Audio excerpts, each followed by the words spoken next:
If you're thinking about suicide, forget it. There are many levels of consciousness in afterlife. And the first level of consciousness in the Greek traditions is known as Hades. In the Tibetan traditions, it's known as the Bardo. In the Christian traditions, it's known as Purgatory. In the Nordic traditions, it's known as Niflheim. It's a place where spirits go, and I would describe them as sort of being troubled spirits, those that have suicided or those that have no belief in afterlife, those that have had traumatic lives and looking to escape life. But the key is that we are on a journey and our soul's on a journey to evolve and looking to check out of life here because you can't handle it anymore. You just go into the first level of consciousness in the afterlife and continue your journey there. What will happen from there is that your soul will be taken out and you'll reincarnate back into the next life and go through the same stuff again. So it's really important that we start to look at our journey from a soul perspective. The souls are eternal and we're in a constant state of evolution. The earth is the emotional workshop of the universe, and we're here to experience emotion. We come here to experience the duality of life. What does that mean? The duality of life is that, well, if we only lived in up, down would mean nothing to us. But when we understand what down is, up means something different. If we only lived in hot, then cold would mean nothing to us. But once we understand what cold is, then hot takes on a different perspective. When we only live in love in afterlife, then love means something to us. But when we experience fear, then love means something different again. So it's experiencing the duality of life and experiencing the trauma of life. A trauma is our opportunity to evolve, to experience the not so nice things about life, to transcend the emotion of that story and start to lift our consciousness into who am I?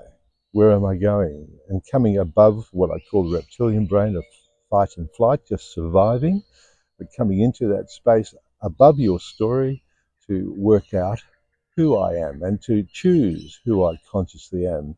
Because believe it or not, you are not your story. Your story is your story, but you are not your story. Wisdom for me is when you have transcended the emotion of your story and you start to raise your consciousness above survival and start to think about the bigger pictures of life.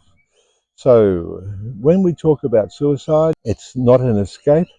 It is part of the bardo. There are many, many souls there. In the shamanic world, we create a special medicine wheel where we can actually travel as spirit walkers into the bardo and retrieve souls and take them to their soul family. Soul family is where we hang out and where we can consciously plan our next life and be with our loved ones.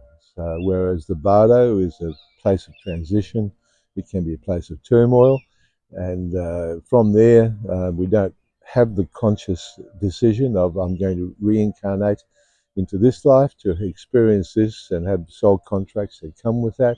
It's just of okay, your soul's taken out of the bardo and you come into another life and continue the journey, the unfinished journey of the previous life. In my experience, there have been many different types of soul retrievals. Firstly, let's talk about the bardo. The bardo is when we talk about purgatory, it's a transition area.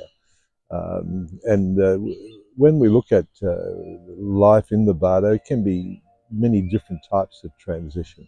One of the journeys I've had is with Jack, who had a love of Lydia in the past and didn't want to leave her, and he sat on her bedside at night. When I went into the bardo, his love of Lydia had him tethered to her, explained what was going on, and then was able to take to his soul family. I've been into indigenous massacre sites where I worked with one of my spirit guides to retrieve many souls that were in a state of chaos and panic. Other ones that I've worked on, people who have suicided and gone and connected with them to discuss their suicide and to understand their emotions and to allow them to express themselves and being able to bring those messages back to their loved ones. A colleague of mine in the military who suicided, and I was on Vision Quest in the desert when he came to me early one morning and ask for the soul to be transitioned to the soul family. The experience of afterlife and the journey with that is many and varied. And this is something that is very much real in my world and my students' world. It is a lived experience of afterlife. So if you're wondering about afterlife, then come along and experience this.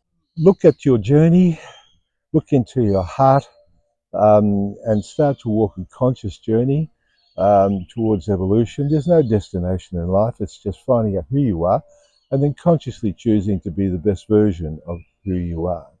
Thank you for this, and I look forward to our next journey.